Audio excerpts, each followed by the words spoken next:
आज है 25 दिसंबर 2025 दिन गुरुवार। Welcome back to Clean News UP. चलिए देखते हैं उत्तर प्रदेश की 25 फटाफट बड़ी खबरों को।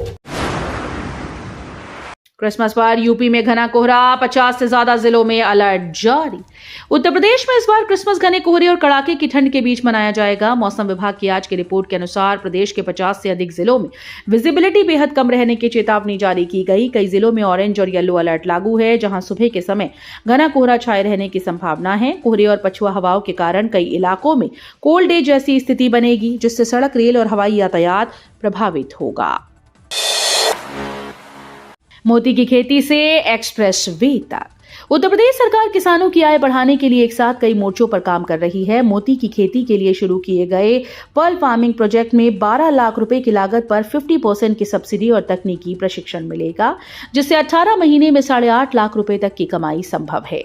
वहीं expressway, logistic park, cold chain और प्रोसेसिंग यूनिट से एग्रीकल्चर वैल्यू चेन मजबूत हुई। पीएम सूर्य घर योजना से यूपी बना सोलर पावर हाउस, बिजली खर्च घटा, रोजगार बढ़ा। उत्तर प्रदेश में बिजली सुरक्षा रोजगार के क्षेत्र में ऐतिहासिक बदलाव देखने को मिल रहा है। मुख्यमंत्री योगी आदित्यनाथ ने बताया कि पीएम सूर्य घर मुफ्त बिजली योजना के तहत प्रदेश ने 1 गीगावाट सोलर क्षमता का लक्ष्य हासिल कर लिया। छतों पर सोलर पैनल लगने से उपभोक्ताओं का बिजली खर्च आधे से भी कम हो रहा है। सही रखरखाव से ये योजना लंबे समय तक लाभ देगी। महिला उद्यमिता को नई ताकत। मुख्यमंत्री योगी आदित्यनाथ के नेतृत्व में उत्तर प्रदेश महिला उद्यमिता की नई पहचान बना रहा है। केंद्र सरकार की निधि योजना के तहत प्रदेश की 25 महिला स्टार्टअप्स को सीधी आर्थिक मदद मिली, जिससे वे रोजगार देने वाली इकाइयों में बदल रही है। टीबीआई और आईटीबीआई के माध्यम से महिला उद्यमियों को तकनीकी मार्गदर्शन और मेंटरशिप मिल रही है। 8.5 वर्षों में बेहतर कानून व्यवस्था और नवाचार समर्थक नीतियों से यूपी में स्टार्टअप इकोसिस्टम मजबूत हुआ है। घर का सपना होगा साकार। उत्तर प्रदेश में घर का सपना अब और आसान होने जा रहा है। योगी सरकार शीतकालीन सत्र 2025 में घरौनी को कानूनी मान्यता देने वाला विधेयक लाई है, जिससे गांव में रहने वाले लोग अपनी संपत्ति के पुख्ता दस्तावेज के आधार पर बैंक लोन और वित्तीय सुविधाएं ले पाएंगे। वहीं शहरी क्षेत्रों में आवास को किफायती बनाने के लिए ओवरहेड चार्ज और कंटिजेंसी खर्च में कटौती की गई। इसके चलते नई आवासीय योजनाओं में मकान, प्लॉट और फ्लैट सस्ते होंगी। विधानसभा में सीएम योगी का सख्त ऐलान। अपराध, अराजकता और गुंडागर्दी के लिए उत्तर प्रदेश में अब कोई जगह नहीं। उत्तर प्रदेश विधानसभा के शीतकालीन सत्र में मुख्यमंत्री योगी आदित्यनाथ ने कानून व्यवस्था को लेकर विपक्ष को कड़ा संदेश दिया। उन्होंने कहा कि यूपी अब बीमारू राज्य नहीं रहा और 2017 से पहले वाला अराजक दौर खत्म हो चुका है। आज व्यापारियों से गुंडा टैक्स नहीं लिया जाता और बेटियों की सुरक्षा सरकार की शीर्ष प्राथमिकता है। मुख्यमंत्री ने यह स्पष्ट कर दिया कि अपराध करने वालों को सुधरने का मौका है, नहीं तो कानून का सख्त सामना करना होगा। कोहरा बना तो बस रुकेगी। सड़क हादसों को रोकने और यात्रियों की सुरक्षा सुनिश्चित करने के लिए उत्तर प्रदेश सरकार ने बड़ा फैसला लिया है। ठंड और घने कोहरे के दौरान प्रदेश की 13,000 से अधिक रोडवेज और अनुबंधित बसेस की अधिकतम गति 40 किलोमीटर प्रति घंटा तय की गई है। परिवहन राज्य मंत्री दयाशंकर सिंह के निर्देश पर कोहरे में दृश्यता कम होने पर बसेस को सुरक्षित स्थान पर रोका जाएगा। इसके साथ ही बस संचालन से पहले ड्राइवर्स का शराब परीक्षण अनिवार्य किया गया। लखनऊ और नोएडा बनेंगे एआई सिटीज। यूपी में सिफी का बड़ा निवेश। उत्तर प्रदेश में आर्टिफिशियल इंटेलिजेंस के क्षेत्र में बड़ा कदम उठाया गया। लखनऊ और नोएडा में एआई सिटीज की स्थापना की जाएगी। इस संबंध में सिफी के चेयरमैन राजू वेक्सना ने मुख्यमंत्री योगी आदित्यनाथ से मुलाकात की। सिफी ने बीते 5 वर्षों में लखनऊ और नोएडा में अत्याधुनिक डेटा सेंटर्स के लिए 12,000 करोड़ रुपए से अधिक का निवेश किया। कंपनी अगले 3 वर्षों में इस निवेश को दुगना करने की योजना बना रही है। यूपी में मेडिकल ऑफिसर की बंपर भर्ती, 2158 पदों पर मौका। उत्तर प्रदेश में मेडिकल फील्ड से जुड़े उम्मीदवारों के लिए बड़ी खुशखबरी है। उत्तर प्रदेश कर्मचारी चयन आयोग ने मेडिकल ऑफिसर, डेंटल सर्जन सहित विभिन्न पदों पर भर्ती की अधिसूचना जारी कर दी। इस भर्ती के तहत कुल 2158 पदों पर चयन किया जाएगा। आवेदन की प्रक्रिया 22 दिसंबर 2025 से शुरू हो चुकी है। इच्छुक और योग्य अभ्यर्थी आयोग की आधिकारिक वेबसाइट पर जाकर ऑनलाइन आवेदन कर सकते हैं। यूपी शिक्षा सेवा चयन आयोग में बनेगा विजिलेंस सिस्टम, पारदर्शिता पर जोर।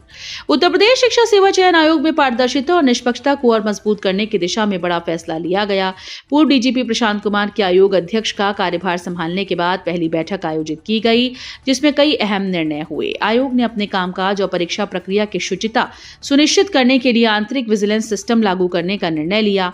इसके तहत आयोग में एक विजिलेंस अधिकारी की नियुक्ति की जाएगी। काशी विश्वनाथ मंदिर में दर्शन व्यवस्था में बदलाव, 2 जनवरी तक स्पर्श दर्शन पर रोक। काशी विश्वनाथ मंदिर में श्रद्धालुओं की बढ़ती भीड़ को देखते हुए दर्शन व्यवस्था में बदलाव किया गया है। मंदिर प्रशासन ने 24 दिसंबर से 2 जनवरी तक बाबा के स्पर्श दर्शन पर अस्थायी रोक लगाने का फैसला किया। श्री काशी विश्वनाथ मंदिर न्यास के अनुसार यह निर्णय सुरक्षा और भीड़ नियंत्रण को ध्यान में रखकर लिया गया। इस दौरान श्रद्धालु सामान्य दर्शन कर सकेंगे। प्रशासन ने अपील की है कि भक्त धैर्य बनाए रखें। क्रिसमस न्यू ईयर पर मेट्रो की सौगात, ईस्ट वेस्ट लाइन पर शासन का बड़ा फैसला।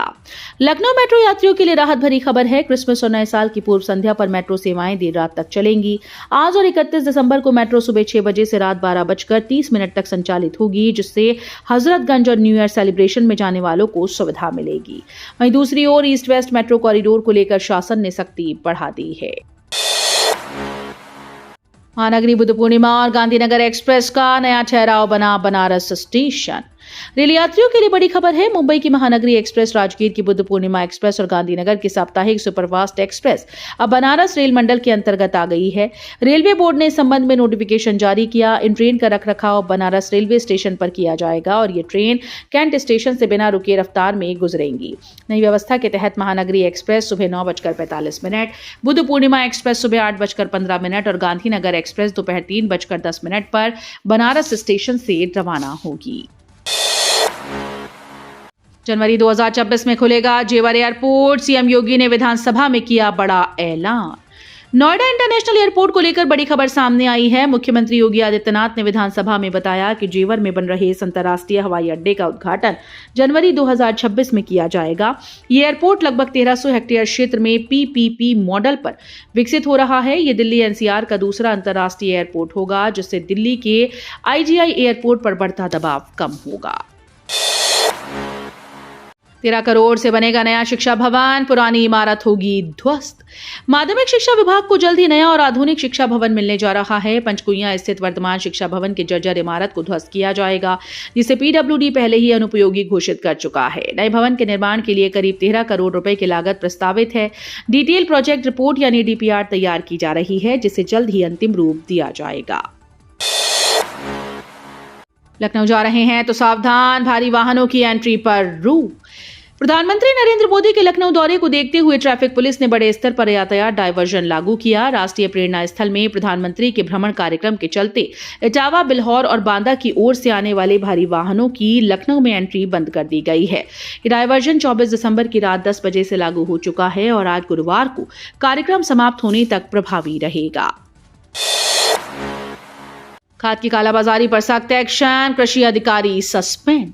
उत्तर प्रदेश में खाद की कालाबाजारी को लेकर योगी सरकार ने बड़ा कदम उठाया। सिद्धार्थनगर में जिला कृषि अधिकारी मोहम्मद मुजम्मिल को निलंबित कर दिया गया। कृषि मंत्री सूर्य प्रताप शाही ने विधानसभा में बताया कि जिले में खाद की पर्याप्त उपलब्धता के बावजूद कालाबाजारी, ओवर रेटिंग, टैगिंग और तस्करी की लगातार शिकायतें मिल रही थीं। इन शिकायतों को गंभीरता से लेते हुए कार्रवाई की गई।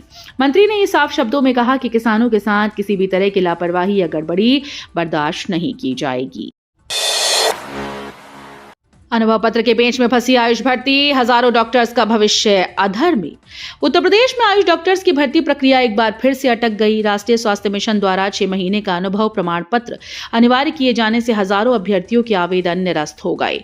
अधिकांश आवेदकों के फॉर्म के साथ अनुभव पत्र नहीं होने के कारण उन्हें इंटरव्यू से बाहर कर दिया गया। इस मामले में सीएमओ कार्यालय और मिशन निदेशक ने दिशा निर्देश मांगे गए। 36 साल बाद इतिहास के मुहाने पर बसपा, संसद में शून्य होने का खतरा। बहुजन समाज पार्टी के लिए ये दौर सबसे चुनौतीपूर्ण साबित हो रहा है। 36 साल के सियासी सफर में पहली बार ऐसा संकट खड़ा हुआ कि बसपा संसद में शून्य हो सकती है। विधानसभा से लेकर संसद तक पार्टी की पकड़ लगातार कमजोर पड़ती जा रही है। उत्तर प्रदेश विधानसभा में फिलहाल बसपा का सिर्फ एक विधायक बचा है, जबकि विधान परिषद में पार्टी का कोई भी प्रतिनिधि नहीं है। बदलते राजनीतिक समीकरण, संगठन की कमजोरी और वोट बैंक में बिखराव के चलते बसपा की सियासी जमीन लगातार खिसकती नजर आ रही है। यूपीटीईटी परीक्षा स्थगित, नए अध्यक्ष प्रशांत कुमार का बड़ा फैसला। उत्तर प्रदेश में टीईटी परीक्षा को फिलहाल स्थगित कर दिया गया है। ये परीक्षा 29 और 30 जनवरी 2026 को प्रस्तावित थी, जिसकी नई तारीखों का ऐलान जल्द किया जाएगा। उत्तर प्रदेश शिक्षा सेवा चयन आयोग के नए अध्यक्ष और पूर्व डीजीपी प्रशांत कुमार ने पद संभालने के बाद एक अहम बैठक बुलाई, जिसके बाद ये फैसला लिया गया। नीट और जीमेन में बड़ा बदलाव, 2026 से फेस बायोमेट्रिक लागू करेगा एनटीए। नीट और जीमेन की तैयारी कर रहे छात्रों के लिए बड़ी खबर है। नेशनल टेस्टिंग एजेंसी यानी एनटीए वर्ष 2026 से प्रवेश परीक्षाओं में फेस बायोमेट्रिक सिस्टम लागू करने की तैयारी कर रही है।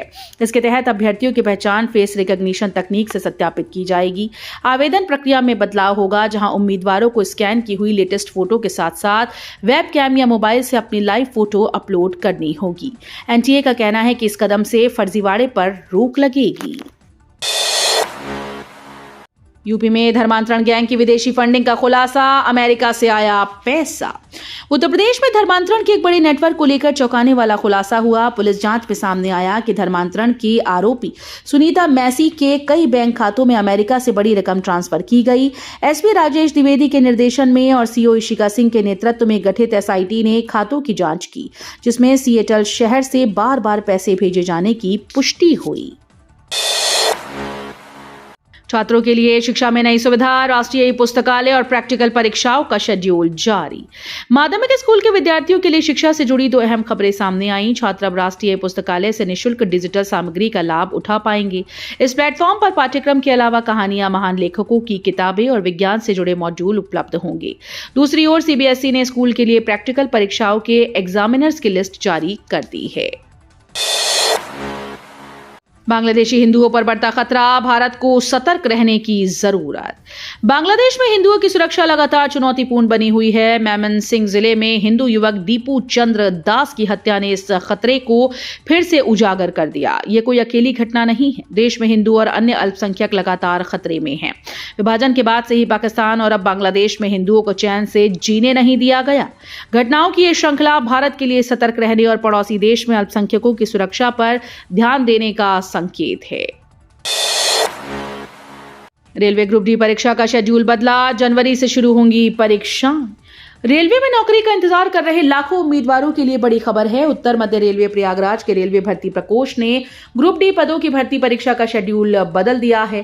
पहले यह परीक्षा 1 जनवरी से 16 जनवरी के बीच होने वाली थी, लेकिन अब इसे 8 जनवरी से 10 फरवरी के बीच आयोजित किया जाएगा। उम्मीदवारों को सलाह दी गई कि वे अपनी परीक्षा डेट और तैयारी का ध्यान रखें। यूपी में ठंड का असर, कई जिलों में स्कूल बंद और टाइमिंग बदली।